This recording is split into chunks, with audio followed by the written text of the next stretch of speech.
Hi and welcome back to our Let's Play series. To mark Reflections turning 40, we'll be celebrating over a 6-month period, and in this series we'll be revisiting some of Reflections' most loved games and talking to the developers that worked on them. Reflections joined Ubisoft in 2006, which has given us the opportunity to work with Ubisoft studios all around the world on a wide range of games. Ubisoft's co-dev model means our team is able to contribute to major IPs and incredible brands such as Just Dance, Watch Dogs and more, working alongside our talented colleagues all over the world. We love working like this as it gives us a chance to work on diverse and exciting games, one of which we'll be taking a look at today, which is The Division.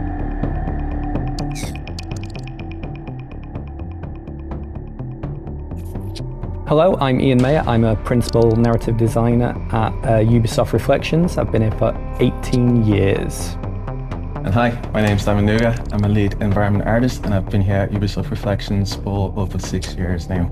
So my history with The Division is I worked on The Division 1. I was a narrative designer. I was promoted to senior narrative designer while working on Division 1. I was lead writer on Division Underground. I came back to work on Division 2 a little bit at the start and then for the Expeditions DLC.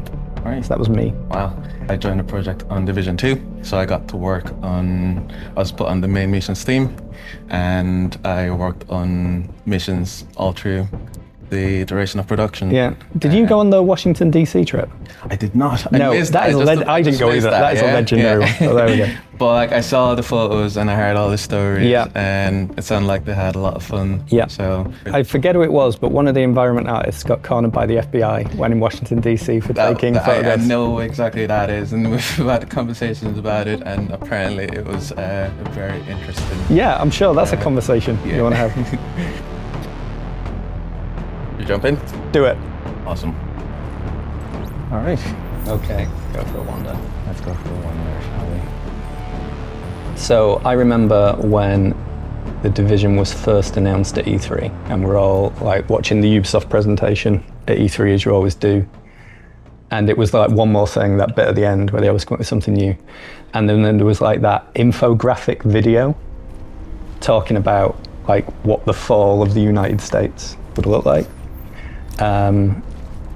So that was like the premise of this and the real world thing that it comes from, which is in 2001, the US government put together an exercise to explore things that could, like, how did they put it? Like discontinue the United States, destroy it as an institution. And the new nuclear war was one of them, but they're exploring other options. They found like bioweapon or plague, what that would do. And they put together a bunch of generals, medical professionals, journalists, like people who knew the infrastructure of the United States, and did a war game called the Dark Winter Exercise. What they found is, in the presence of smallpox, and they chose smallpox as their like bioagent to simulate, within days the whole institution like fell apart. Supply chains went down, civil disobedience happened. It was actually better in the cities than in the countryside. There was still more stuff there. And as a result of this, a special executive order was signed by the president called Directive 51, which was some response to this. This is real life. No one knows what's in that. It's like a secret thing that doesn't get unearthed. Mm-hmm. And the story of The Division is, well, what if that was an agency, the Strategic Homeland Division, to deal with domestic problems like that? And Massive got hold of like that report. They were looking for a premise for like a Clancy MMO, really, and that's a thing they found that was sort of real and compelling and very Tom Clancy, like bioagents causing civil disturbances, a huge thing in there. And all the information for that, like Massive put together in like a little dossier of this is what happens when a pandemic hits, this is what happens to facilities, this is what happens when the hospitals get overrun. And you don't want that information in your head when a real pandemic happens. No, you don't. Like, it's the worst thing in the world, watching the news and seeing like a huge spike and you go, I've seen that somewhere before. I think that was the crazy thing about the pandemic, is always like seeing how accurate the game was, like, and how much it depicted, like, like what we actually saw in real life as well. There's something almost like unsettling about it. But like the game did such a good job to like really show that. So yeah, Subway Morgue. Do you want to talk me through, like... Yeah, so most iconic faction in the Division, probably the cleaners, like the sanitation workers who've lost it, and as well as like burning bodies, they also start like burning the living. This is you can encounter them in the world, but this is probably the first time you encounter them and see what they've been doing. And a journey through this quest is like a journey through the timeline of the pandemic. Yeah. So right now is kind of where we are now. It's a mess. If when we get down to the bottom, you'll see like a pyre full of like bodies that are just being dumped there. There's a dump truck just up there that you can just see. Oh, good shot. Watch this guy explode. There we go. Right. I'll get this last guy. Yeah. Right, awesome.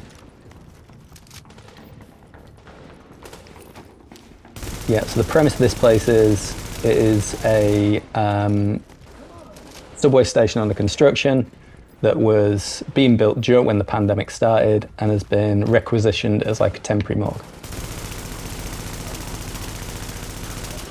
And there's a lot of like really nice like storytelling elements that you see in this space as well. Like you can see like some core pillars of like just general environment art. So with the storytelling, micro storytelling, there's, you know, like the leading lines and like the visuals, composition, it all sort of ties in together to like create a cohesive space. All right, let's proceed in, shall we? What's over here? Warning. Hostiles inbound on your position.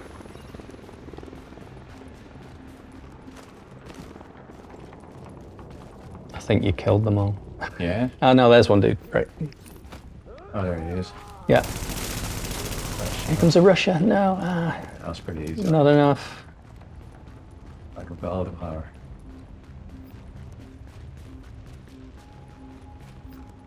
So, you head in here, do the lovely lighting change.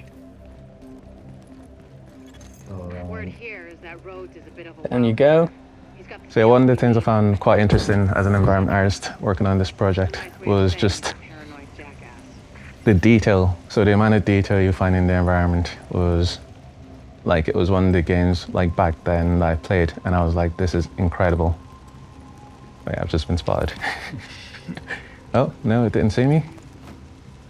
All right, Yeah, not too bright. let's get a sick of mine, shall we? You might not be able to hear it, but we got some amazing accents for these guys. You know, like the some like real like deep Brooklyn voices. But there's some good stuff here. That must have been really fun, like getting all the voice actors to do that. So this is how Ubisoft does it, like open world stuff generally, but particularly here. You try and find what's the voice composition of the city. So in New York, there's like dozens of languages, dozens of people, and then you try and cast proportionally to cover them. So when you see, it's gonna get you. So when you see a bunch of civilians in the street, sometimes they're like speaking Spanish, stuff like that, which is really cool. I barely escaped there. Use your seeker ball.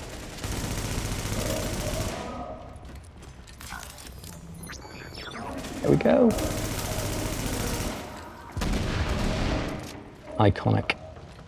I do love the gadgets in this game. Like they really give you something like to, and they're all unique in what they do as well. Well, it's like the aesthetic of the Division is present day plus shade tech. And shade tech's like the orange, it's the, it's all the cool gadgets, it's that kind of stuff. Yeah. And obviously this is like a cover-based shooter as well, so I do like how you can seamlessly go from cover to cover. So Yeah, the nice, cover that. works really Yeah. good, it's smooth. I'm doing all right so far. Ah, you're still alive. Right. So, down here, We have let's intel see if that you there can are see into that multiple cleaner pit. teams I on think you site. should be They're able looking to to. burn out the infection, along with anyone who tries to stop them. Be careful. So can you look down? So so when you start the game, this is where the pandemic is now. Yeah. Bodies are just being dumped into pits and set on fire. And that's like the state of the world as you find it. You're sensing the contamination. It's full of disease. And this is, in a way, the cleaners are trying to deal with it. But like, that's the reality of now. Yeah, it's crazy to see.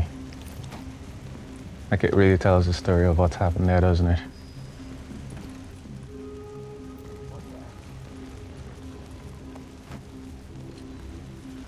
tunnel. So, loads of great work on this quest. Shout out to Graham Wright, who was Graham Wright. the designer on this, who has a kind of theatrical, dramatic level design style, which really comes through. And Manny Diaz, who, because of his like theme park club background, he's into like big imagery, and you'll see some of that as we get into this. So Graham Wright was my designer on Division 2, and yeah, best designer I've worked with, hands down. I had loads of crazy ideas, but like every idea I had. The guy's a menace. Yeah. I mean, absolutely. Well, like we made some like really cool missions together. Like the mission I worked on specifically, like there were so many really good ideas in there, and it was such a fun mission to play. This is Faye Lau patching in. We have help on the way, Rhodes. Whoever's down here, head for the secondary. Going the right way, or are you going backwards?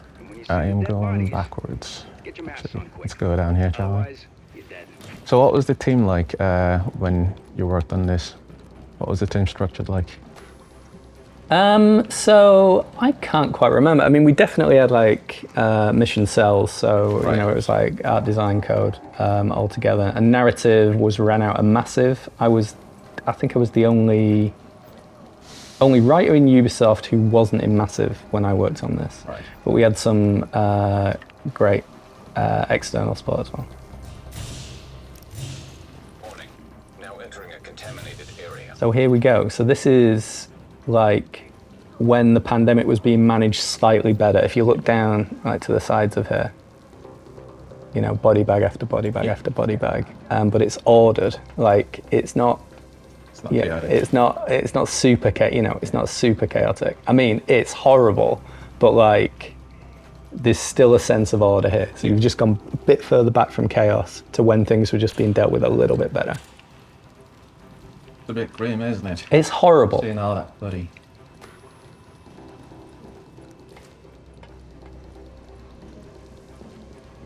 Who's shooting at I you? got a shot there, but I can't see who shot me. Oh, they're up there. They are. Right. Right. Yeah, turret. Lads.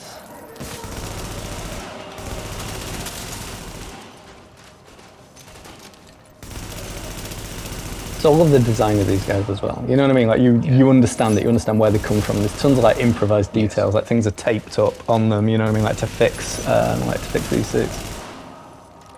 I liked how there was all like, you know, a bunch of different factions as well. Like Yeah. which really like gave you an idea, like, you know, depending on what part of New York you were in. Yeah. The faction. So we had the Rikers, who were like escaped prisoners.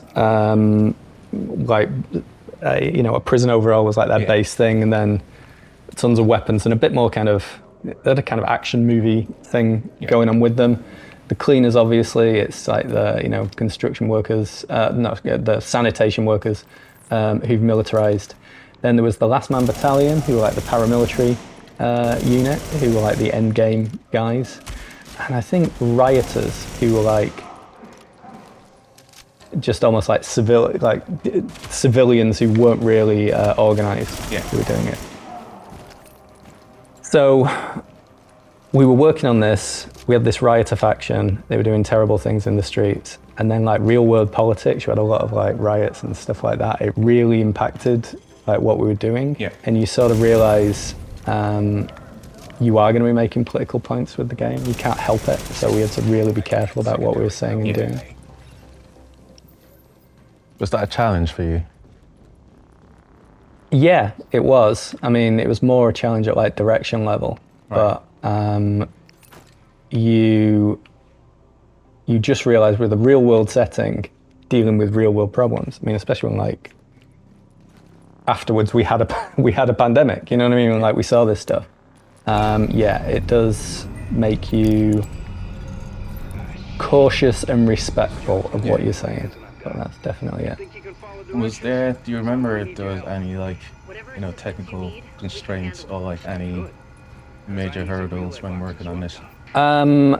What I remember, and you're an art guy, so you'll know better than me, but like how big spaces were became an issue. Yes. and so from corner to corner, how big it was, what we could render. And there are places in the game that break the rules, so everyone tried to break the rule. You know what I mean? It just got more difficult. So here we get to more bodies still, but this is like first responders. Yes. This is, you know, these are people who have been trying to deal with the crisis. And again, it's just, this is slightly more organized again, slightly more controlled. Yes. So if you look over there, see how it's kind of like a skull? Yes. Yeah, Manny, Right. Manny Diaz. That's Manny Diaz Manny, was it? straight away. Yeah.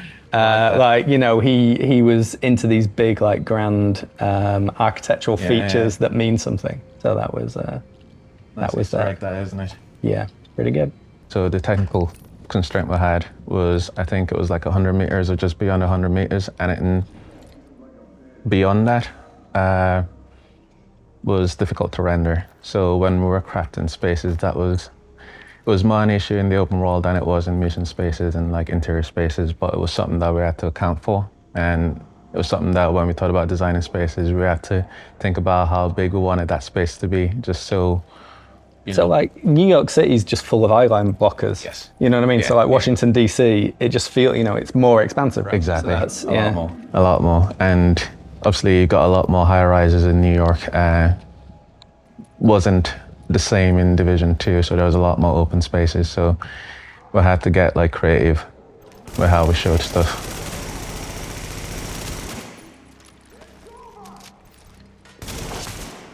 Right.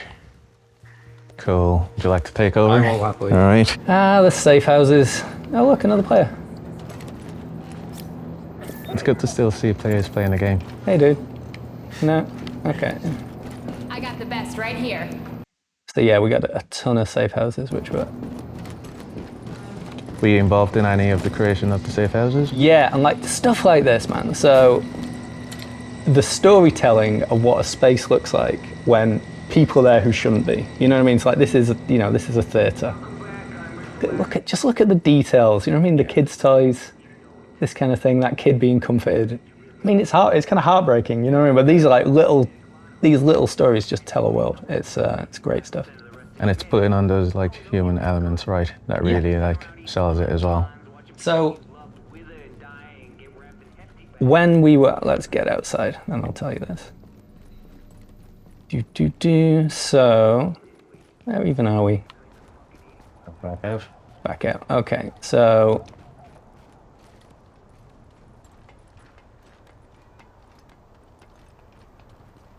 when you're writing like the world and you're looking for stories within it, there's tons of audio logs, there's tons of collectible notes, there's the echoes, which are the kind of like shade realized recordings of events that's happened. Yeah. You're trying to put real stories in here. Okay, an Easter egg is happening right now. That dog has just pooped. Yep. If you follow the dogs around, they do poop, which is a cool detail. I've always loved. Yeah. Oh, see, like, so nice civilian. Let's see if these people want anything. Get a soda.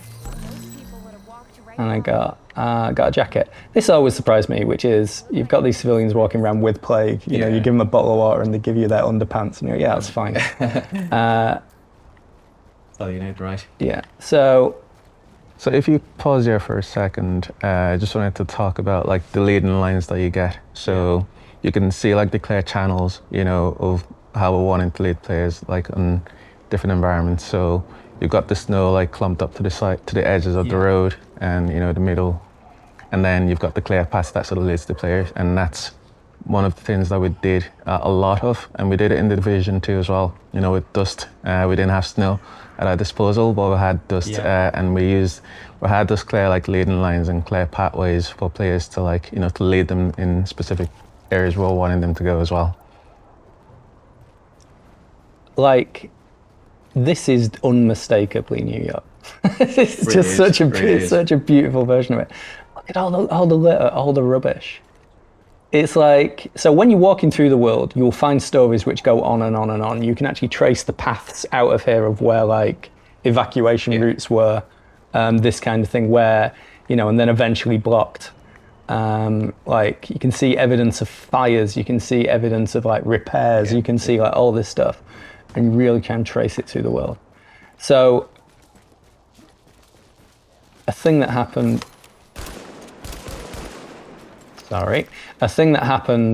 when we were looking for all like the incidental stories in the Division was we were directed to try and make it. That's not how you get in cover. Out of ammo, it looks like. You can use a pistol, I think you still got ammo there.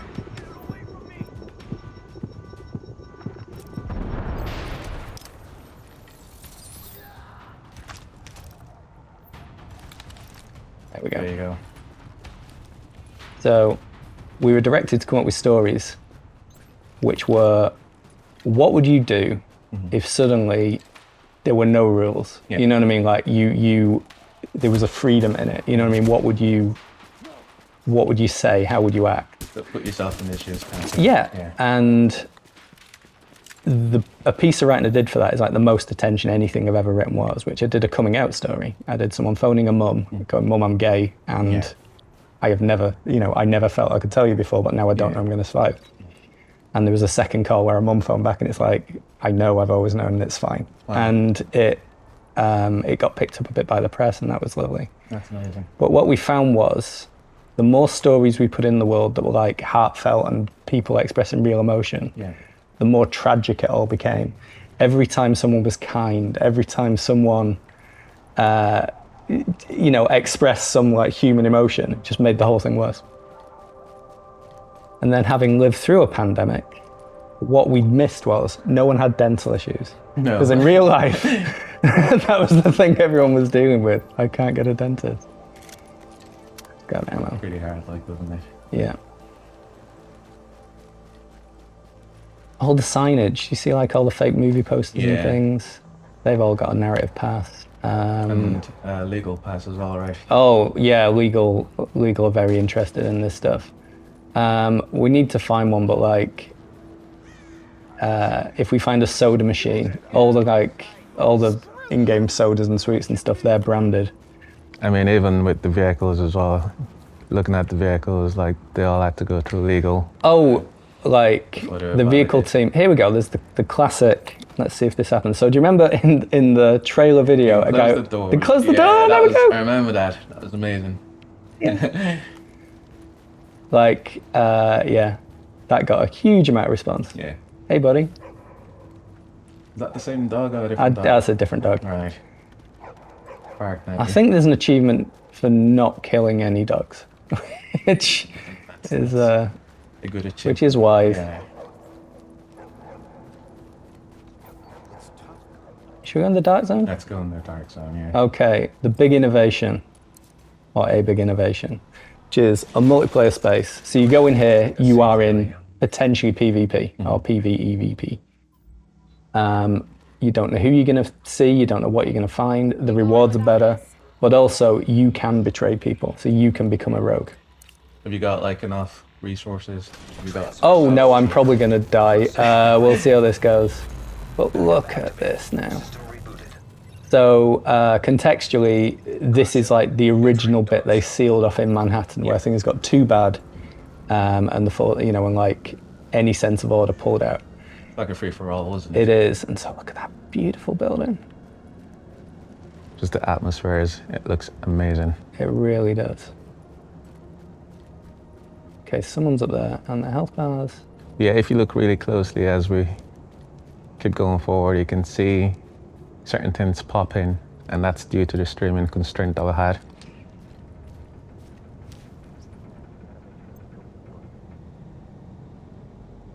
Hey, buddy. Headshot.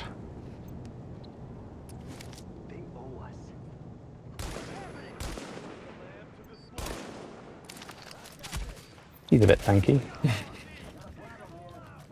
Oh, you're surrounded now. Oh, come on, And you're man. out of ammo as well.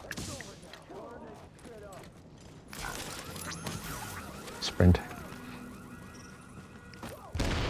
This is what you could do with a few friends.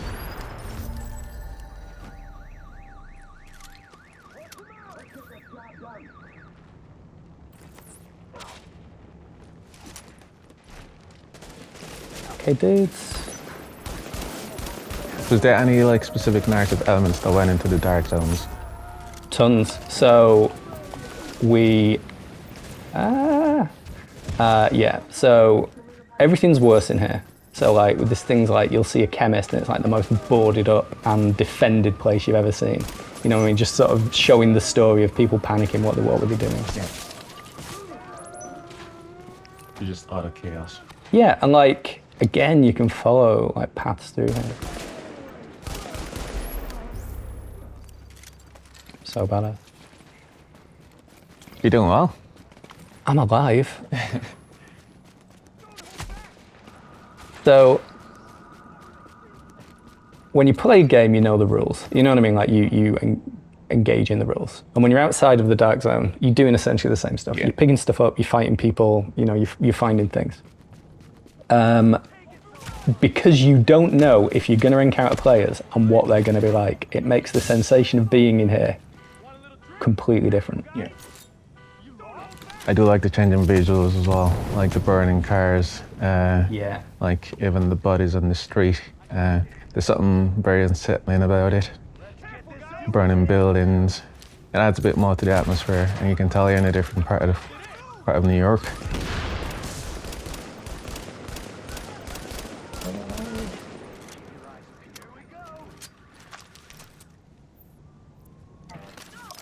You're completely out of ammo now.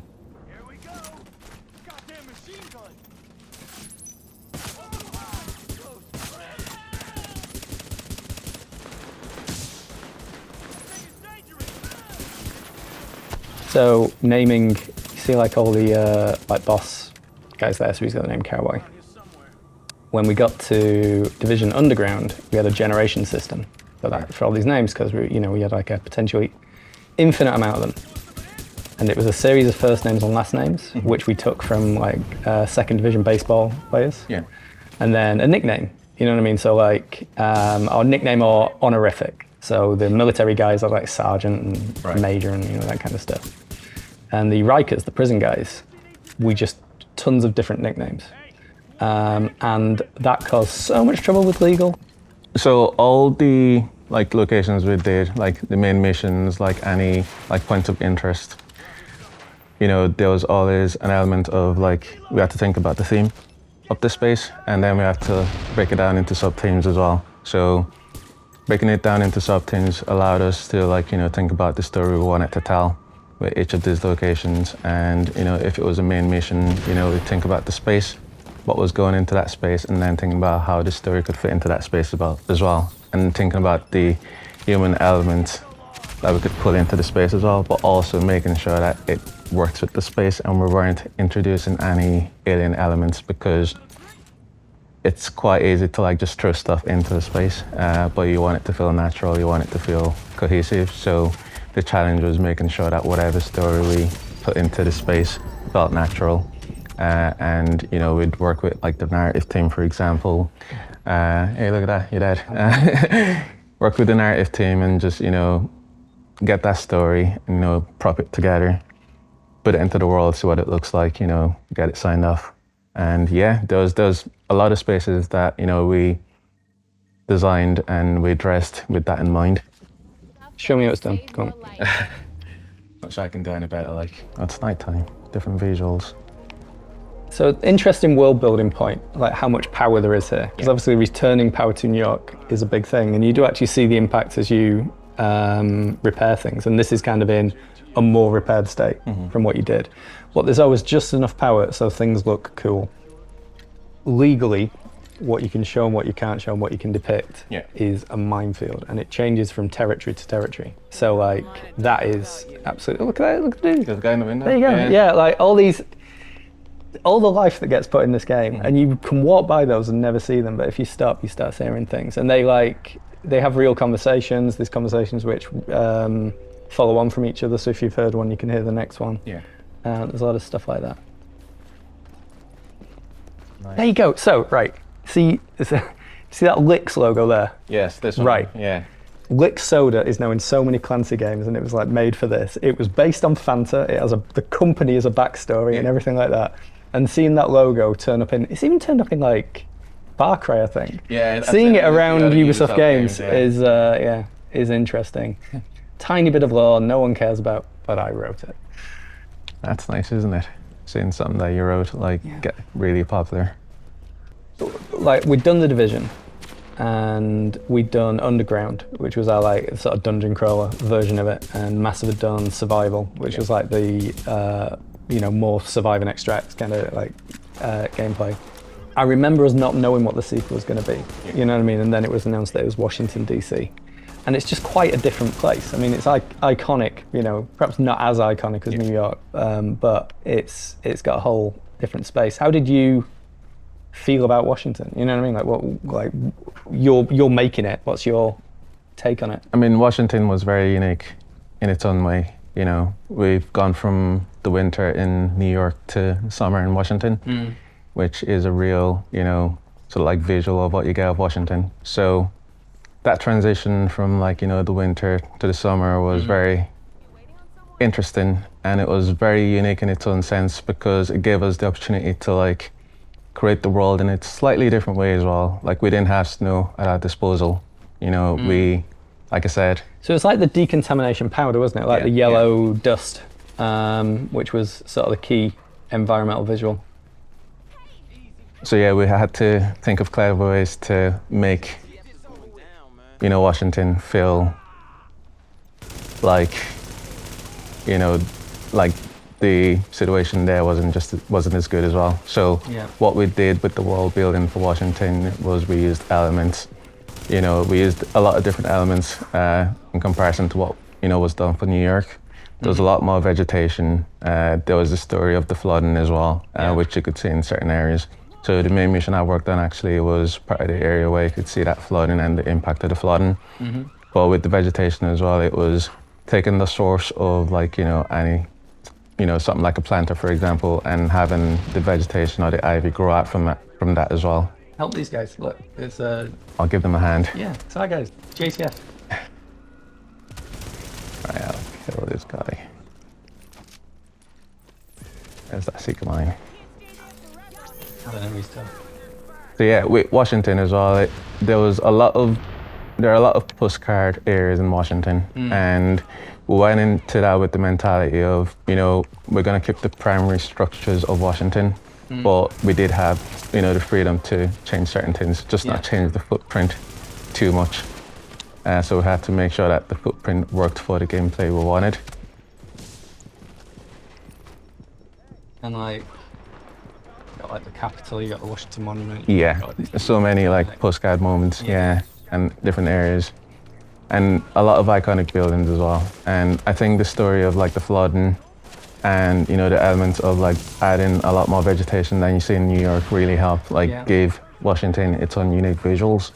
Did you do any of the expansion stuff? Didn't we have a zoo? We had a zoo, so I worked on a couple of DLCs. So I worked on episode 1, I worked on Camp David, which was our version of, we called it Camp White Oak, but it was our version of that. Yeah. And we had a presidential villa in there, and that mission was, we had a really good team back then. A lot of devs that really knew this stuff and had really honed in on their craft. So the turnaround for those missions were a lot quicker than the main missions were made in the main game. And we also used it as an opportunity to experiment with things that hadn't really been done in the first game, and even for the main game, which was using terrain a lot more and having a lot more natural environments as well.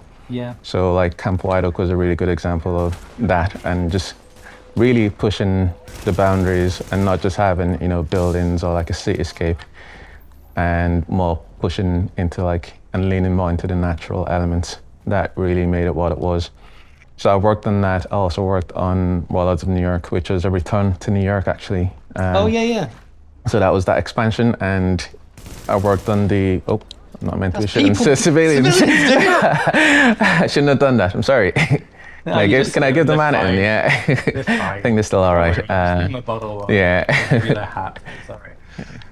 So yeah, we came back to New York for Warlords of New York, and it wasn't snowy New York as we were seeing it in Division 1. But it was more like a take of New York, in the summer. And again, that was our opportunity to show New York slightly differently, to what we showed in Division 1. And that was quite a big expansion. You know, there was a lot of areas in there that we wanted to show, and you know, we got to go on Liberty Island, which is quite cool to see. So you know, we had the Statue of Liberty. You know, we got to, you know, play, you know, in the Staten Island Ferry. You know, there was a lot of different spaces that we didn't get to play in Division 1 that we had the opportunity to like recreate, and you know, have the player experience something different as well. So, Division 3. You think it's going to be America? Do you think it's going to be somewhere else? What do you think? You know what? That's a really good question. I think Do you have a good answer? I don't have a good answer for that, but you know what? I think it's wherever it is, it's going to be an exciting location, and I'm hoping it's going to be something that provides like some really unique visuals, you know, in comparison to what we've seen already. Well, yeah. So the premise is a pandemic. Then we had a pandemic. We then did Washington DC in unrest. Then Washington DC is in unrest. I reckon we do like a holiday in the Bahamas. You know what I mean? Like somewhere nice. Yeah, like you know, and see if the real world follows suit. That'll be good.